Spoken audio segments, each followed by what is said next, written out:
When people talk about homosexuality, they often ask, is it a choice?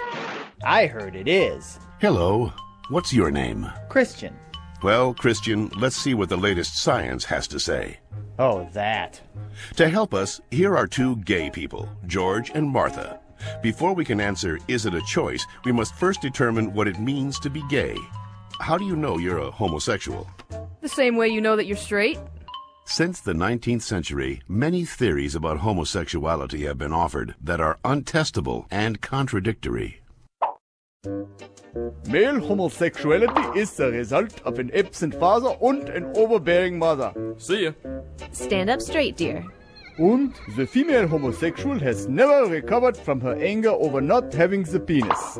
She wishes to avenge her perceived castration by taking another female as her sexual object.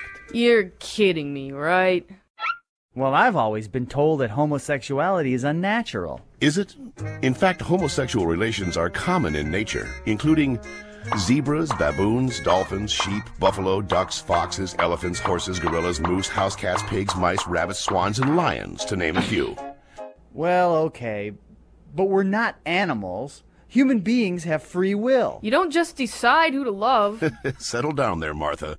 Christian does have a point, but let's take a look at the most recent scientific evidence. As they study sexual orientation, scientists are currently looking at three main areas: genes, hormones, and birth order. Of course, most of these studies focus only on male sexuality. Sorry, Martha. What a shock. Let's first look at studies of identical twins. Hi.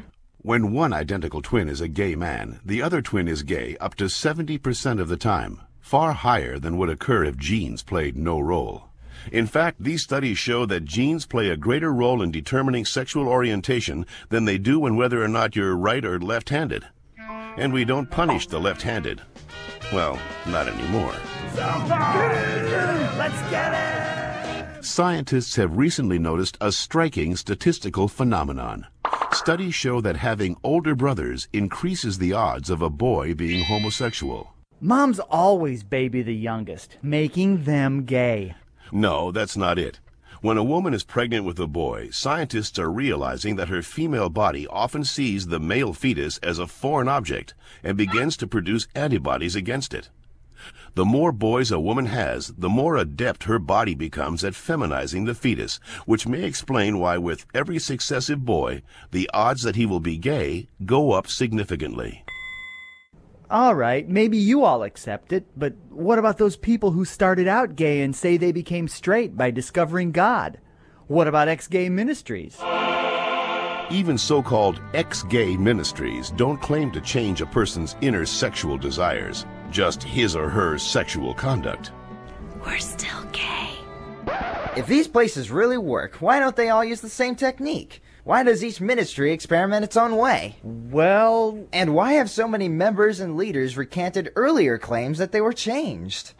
Maybe these programs don't work for everyone, but what's the harm? How about the feelings of shame and guilt they instill and reinforce in their victims? Or the money, energy, and time they sap from people who have nothing wrong with them? Says you. Well, in point of fact, not just George says that, Christian. The American Medical Association, the American Psychiatric Association, the American Psychological Association, the American Psychoanalytic Association, the American Academy of Pediatrics, and the National Association of Social Workers have all stated that homosexuality should not be treated as a mental disorder, and that they oppose attempts at reparative or conversion therapy, and that sexual orientation is not a choice and cannot be changed. So that's it. I'm supposed to believe that it's not a choice just because all those doctors and scientists say so? Or you could just ask us. I do know this one girl named Heather who goes back and forth, but she's Shut up.